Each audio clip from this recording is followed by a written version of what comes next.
Detroit Lions defensive coordinator Kelvin Sheppard takes some heat this week from fans. Well, let me tell you something about what you forgot about Shep. This guy takes no BS, man.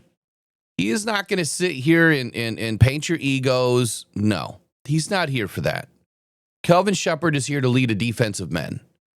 And if you don't like it, too bad. If you don't like how he deals with the media, too bad. I think it was spot on.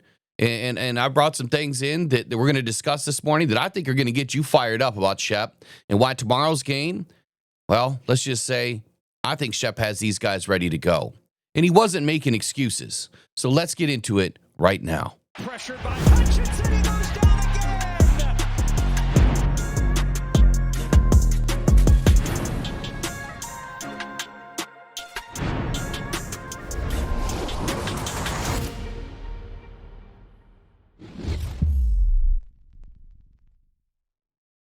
All right. Thank you for joining this video on Kelvin Sheppard. And what you may have forgot, do us a favor, like, share, and subscribe. Right now, don't wait another moment and don't let it pass you by. We'd love to have you along for this season here in 2025. All right. Kelvin Sheppard takes a lot of heat, and I think it was a bit misplaced. He was trying to explain a few things. Kind of what I go through every week is the stats. And finally, we have a coach that steps up and talks about some stats. Not that they mean anything, okay? Not that they really mean everything, I should say. Because Kelvin will also be the one that tells you he doesn't care about stats, right? He doesn't care about the stats when it comes to the guys who's getting a sack and, you know, who's getting the TFL or who's getting an interception. He doesn't care about any of that. Do your job, things will come. That's what Shep's all about. But first, I wanted to dial this back to his presser where he was trying to explain a couple of things that I think hold some weight and have some merit. First and foremost, he was talking about the pass plays, right? There was three big pass plays in this game that really hurt the Lions. And if it wasn't for those pass plays, this is a much different game. So there were three explosives totaling 78 yards. That's exactly what he was talking about. He said that, Shep said that if you take those away, you take those mistakes away, those are correctable mistakes, that Love actually would have thrown for 5.8 yards per attempt and 8.46 yards per completion. And one TD is off the board. That's a pretty good day for the Lions when you look at the end score and the possibilities that it then creates.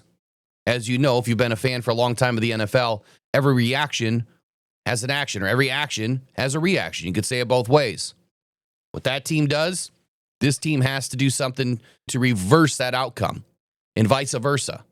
Whatever happens throughout the game can change the outcome of the game. Now, Shep is not making excuses here. He's just saying, man, look, we made some mistakes. You correct these mistakes, this doesn't happen. You know, he also dipped into Terry and Arnold a little bit because he's saying we're not making excuses. I don't care if you were hurt. Get out of the game. If you're hurt, you're hurt. We're not playing with excuses. And I love that about him. I love that he's providing an emphasis on the players to either get in, shut up, and do your job, right? Or get out and sit on the sideline and then still shut up, right? I love that. And I'm not throwing shade at TA. I'm just saying I love that attitude. How about the run game? The Lions actually did a really good job in the run or against the run. 65-yard, let me go back. Was it 88 yards for the Packers on the ground? 78 yards for the Packers on the ground.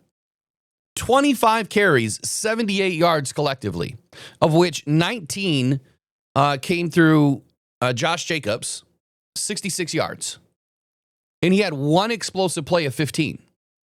One explosive play of 15. So again, on the ground, had you taken that explosive away, well, Jacobs, on the ground was 19 carries. It was 2.83 yards per play. Take that explosive away, and as a team, that's 2.63 yards per play. What are we worried about with those numbers? Those are great numbers. Fix the mistakes. 4 mistakes in this game. Ruin the game for the Lions. The biggest mistake in this game was that the offense couldn't do anything. That was the biggest problem. Had the offense been able to execute in the red zone inside the 30, it's a different game. The Lions did not allow Love to get outside that box the entire day. And as he said, man, they were constantly nudging and chipping, right? There's some double teams at times. I watched one play that the offense literally had 3 double teams going on. Both ends and in the middle. They executed 6 guys, or they had 6 guys execute this play. Let's get into some of this stuff on Twitter, man. Yo, this is hilarious. But at least he was real, right? Hey, he was real. Or the next one, he won't be there long. Or he's so passionate. Or this is clearly an act. Oh boy. Like, what is he acting for? He's not acting. This is what we think of our coach, that he's up there acting, or he's a cornball. Now some of these people might not even be Lions fans. Or how about this will not end well? I mean, just look. I mean, some of these people were fired up. He'll be a head coach soon. Holy shit, coach, we ready? Call my number. Where can I find more? Love this man. So to all of you out there talking massive junk about Kelvin Sheppard today, or in your content, or talking about this defense, there's a lot of people that feel differently. Everything's next question. This guy's intense. Yeah, he was. Great stuff. What a breath of fresh air. Aaron Glenn Jr. Hell yeah, coach. Grit. Set the tone. This is the dude. Love it. But there's also some really painful stuff in here too to see from Lions fans, or maybe they're not Lions fans. Oh, how about this one? This old fake Dan Campbell persona is all fun and good till your squad gets run through like a hooker at a bachelor party. Wow. Unbelievable that people are saying shit like this. This is the level of intelligence that we have in America today. How about, I haven't played football for nearly 2 decades, and Shep has me ready to run through a ducking wall. How can you not love Shep? Sheppard seems good. Morton seems out of his depth. I don't know about that either. Morton, can we move on from Green Bay? Look, you guys are asking the questions in the media room, right? Just you guys go look at these comments, man. There's some things in here that are just just terrible as a fan, saying some of this stuff that's in here. There's also some really good stuff. But now I want to bring you into the stuff that's going to get you fired up about tomorrow and why I think you forgot about Shep. I'll be there Saturday, and I'm hitting the ground running for the first spring football practice. And when I tell you fired up, you're going to hear those pads popping. It's going to be a good day, man. The smell of that grass. Now let's go to the New York Jets organization. Allegedly, guy who played there, coached there, now has become an absolute megastar as defense coordinator for the Detroit Lions. Aaron Glenn. Listen, Kel's been a guy I've been mentoring for a while. He's tough. He's gritty. He understands ball from a number of different perspectives. And listen, I just totally have a lot of confidence in that man. And I think he's going to do a hell of a job. The guy in the background right there, Kelvin Sheppard with the flat bill on, former teammate of me and D-Butch, dog. Love everything about him. I think he's a linebackers coach up there in Detroit. I think you probably look for him to maybe be a next defense coordinator somewhere. Hot name. I have no idea where. But whenever the Colts hired Lou Anarumo, I thought there was a chance Kelvin Sheppard was going to be coming back into the building because his name's around there. Former teammate of ours. Love Kelvin. Cannot say enough good things about Kelvin Sheppard. Oh, yeah. Just a leader. I assume through hard. I've never seen him coach, obviously. I've only seen him coach in our locker room, to the young guys, to the room that he was in, to the defense. It's like I've never seen him actually coach other than Hard Knocks. He's awesome. I thought his name was going to be up. Fast-paced off season with coaches coming and going, and as the process played out, how did you kind of just play that thing and watch this thing work? Yeah, you say what you want, but you can't hide the fact that we all knew there was going to be change, whether good or bad, once this season ended. By way of success for us, thankfully, we saw change due to success. And we saw it coming going towards the end of the year. You hear people talking, people start calling your phone, agents start to talk. Who's going to be on your staff? And I'm like, what staff? I'm on AG staff. I don't know. This is what I know, and I know the game we have this week. You try to have that tunnel vision, but in our profession, it's hard because there are things down the road that you have to kind of, quote unquote, start to prepare and plan for. And that's a unique thing about this place and why I love it here so much, the transparency and the openness and the dialogue there's never any looking over your shoulder moments. So guys were kind of prepared, while in the same time we all understood the task at hand, but there were still things that were happening that were out of our control, so to say. So you are down the road now, and you are the defensive coordinator. So what does that mean to be the defensive coordinator for the Detroit Lions for Dan Campbell, a man who has had your back since day one? It means everything to me. It's the reason I chose to stay here over other opportunities. It would have been almost impossible to take another job, no matter what. And I told him that day, because he said, now, Shep, you know, kind of looking ahead, that day's about to come to where I'm not going to be able to keep you. I said, well, maybe by that time there'll be a system to where we can have 2 head coaches and I'll be your head coach, be here. Because, man, I mean, I owe a lot to Dan. Number one, the belief system he's had in me since day one when I met him in 2014 as a player. And then that's now carried over into the coaching career. He's one of the first people that told me I should take a shot at this thing. He saw it in me as a player. And you can say what you want, but the belief system, and other people try to say, I don't care what people think about me. That's not true. That's not human nature. You are going to care what people think about you. Why do you want to be good or great at anything? It's because you're judged amongst your peers. Well, judged amongst your peers mean you care about what others think. Because if you didn't, you wouldn't care about your performance. You wouldn't care, so it does mean a lot. And, you know, I'm confident in myself. I'm confident in my abilities. But having a man of his stature stand in front and behind me and say, you got this, you can do it. My first job here I was offered was to be the outside linebackers coach. And he was the first one. He said, it would have been easy for me to make you Mark DeLeon's assistant. You played linebacker, that's comfortable. But to truly grow as a person, not just in this profession, you have to step outside of that comfort zone. And it's something he first told me getting into it. He said, I want to put you with the outside linebackers. And those are really DNs. And at first, it was like a nervous shock. It was like, yeah, I want the job. And I'd love to have my own room, but I'm about to step in the room and coach a guy like Romeo Aguilar, who I played with for 3 years. I'm going to step in the room and coach Trey Flowers, who's on a $100 million deal. I got to make sure I tell him the right things. And so after I got through that initial shock to my system, I digged right in. And it's always been about the support system he's kind of placed around me. No different now. But year one, I had dumb capers sitting in my room every day. I mean, how experience you there. know what I mean?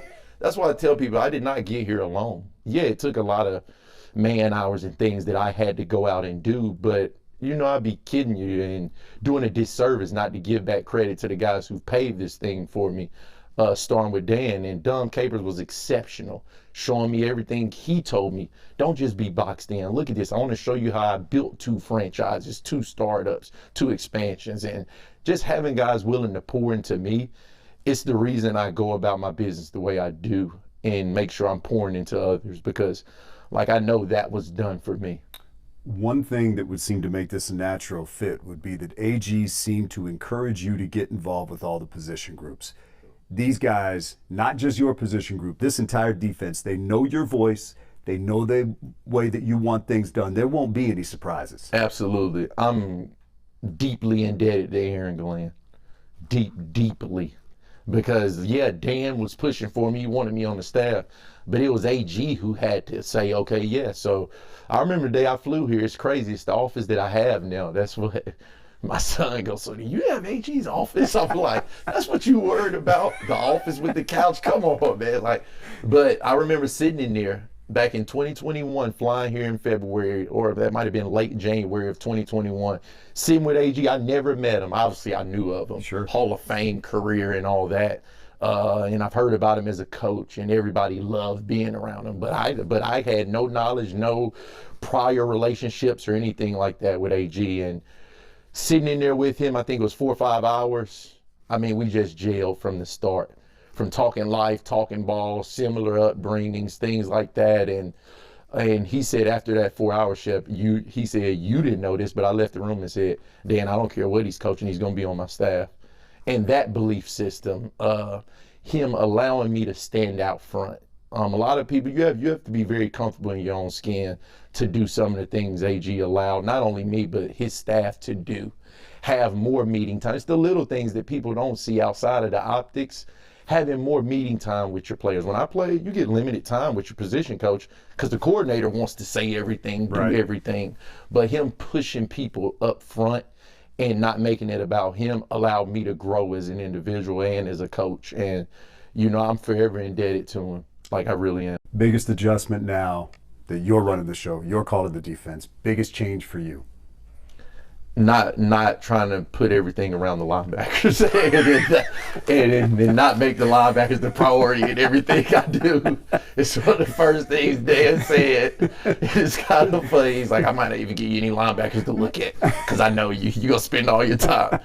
So just having that, and everybody from Solomon in the media, just having that open mindset, the more bigger landscape picture, the bigger picture. It's not just about my 3 or 4 guys on the field. It's about how does this now impact Aleem McNeil? How does this impact a guy like Terrion Arnold? How does this impact Kirby Joseph? Every time I'm thinking about something now, it now has to encompass all 11. So that's something I've expanded my mind to. And just having, again, my support system, though.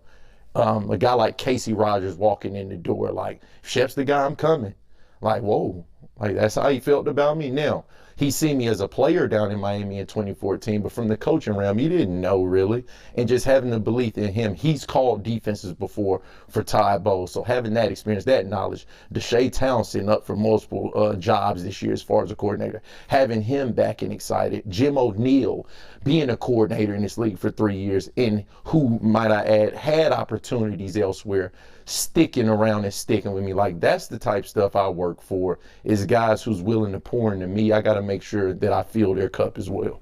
All right, so let me take you outside the linebackers and push you up front. Yeah. Biggest thing you can get is a healthy Aiden Hutchinson and a healthy Aleem McNeil. No doubt. That's good right there. But it did seem, for part of this season, you had trouble generating pressure. You had to generate it. You had to manufacture it at times. Yep. You got some injuries coming back there. You got some contract situations there. How important is it that you get that group up front right on this defense? Everything you do on defense starts with the front. Just look at the final guys in the championship game. And everybody knows, this is not I'm telling somebody some secret. That Philly thing caught your eye, didn't it? Everything you do on defense starts with the front, and it does. It starts with the trenches. In both the run and pass game, everybody is so pass happy nowadays. But if you really watch these games, it's a lot of people going back to the roots of football, and that's toughness in the trenches, and you better have that. It starts there. I always say you have to earn the right to rush the passer. It doesn't matter if you could get off the ball and be this glorified DPR pass rushing type player if you don't earn the right to get to those pass downs. So just making sure we find that fine balance in guys that could play the run and pass, and just making sure they gel with who we want to be, because that supersedes everything. You can have the most talented guy, but if Brad, Dan, if they don't see them as a fit for who we believe we want to wear this uniform, then we'll pass on those guys. We've seen it happen now for 4 years I've been here. I'm like, whew, we sure? Yeah. And you look up a year from that decision being made, where myself or, guys who don't do the deep dive studies like our front office, and you're like, oh, they were right. And Brad's going to be right more than he is wrong. So I always trust whatever players they give me, we're going to coach them all the same. They say it. Not everybody can play for the Lions. That's real. A fact. Not everybody can work for the Lions, Dan. Not all media guys can do what you do. I believe that. It takes special people. It's about the people here. And that's something I appreciate. It's not just, I told you, Shard, that's one of my best friends, T-Choice. I know. I told him, I said, just wait, bro. I said, it's the best working environment I've ever been in my life. Like, ever. Playing or coaching is the best working environment. You know this defense. You know the players on it. Are there any young guys that you look at and you say, this guy's ready to take a jump? I think last year we said that about Jack, and he did. Absolutely. Anybody you're looking at and you're saying, you know what, this guy's ready to make a leap. People better keep their eye on him. Oh, it's various. I mean, we have a young nucleus, a young core. But somebody jumps out at me, a Terrion Arnold. Yeah. There's so much meat on that bone that he don't even know. He called me a couple days ago playing around. I was like, where you at? Down in Florida. I was like, you better enjoy it, because when you get back the next time you see me, we getting to work, brother. And he's like, oh, absolutely, coach. I know how you roll. But just TA, the Enos Rakestraws of the world, the Makai Wingos, you go through it. You even talk to Brian Branches of the world. Everybody's like, Brian Branch. Brian Branch is only going into his 3rd year. That's a young player. I know we see this dynamic athlete, but there's so much meat on the bone from the neck up with that player. Kirby continuing to grow, where he took a step, major leap from the neck up. A lot of these players, you guys get to see their talent on Sundays, but we get the deep dives throughout the week to see where this player that you might think Kirby all pro every stats, now he can grow. Yeah. And showing the player and showing them where, that's the big thing. I try to tell my staff now, I'm big on telling people why. Why are you asking me? And it's not disrespectful if a player ever asks, why, coach? He's not challenging me. He wants understanding. And it's our job, I think, if we create a bigger understanding in what we're trying to get done, you'll see a natural progression and a natural growth with multiple guys on this roster. Final thing, defensive coordinator. I know you've probably driven down the road and thought about that. What does a Kelvin Sheppard defense look like? What do fans expect to see? A team that plays together and for one another, that's number one. There's no me, there's no I in this. And I seriously mean that. That's not coach speak, that's not me. It's exactly the message that they're going to hear. I coach for my coaches. Like, we are in this together. No voice is bigger than the other. No role is bigger than the other. This is one unit and one sound. We're going to move as one with everything we do. That's number one. So that togetherness. And so many things trickle from there. Absolutely relentless effort, non-negotiable. That's things I say that the coaches aren't coaching effort. You'll stand out if your effort lacks on this defense. And then just nasty, tenacious, finishing, scratching, clawing, fighting for every blade of grass that's out there. And I think if we're able to do those things, everything else, you notice I didn't say one stat, I didn't say one accolade, because if you do all those things and you focus on those things, then the bigger picture things will come from that. But that to me will be the DNA of who we are as a unit.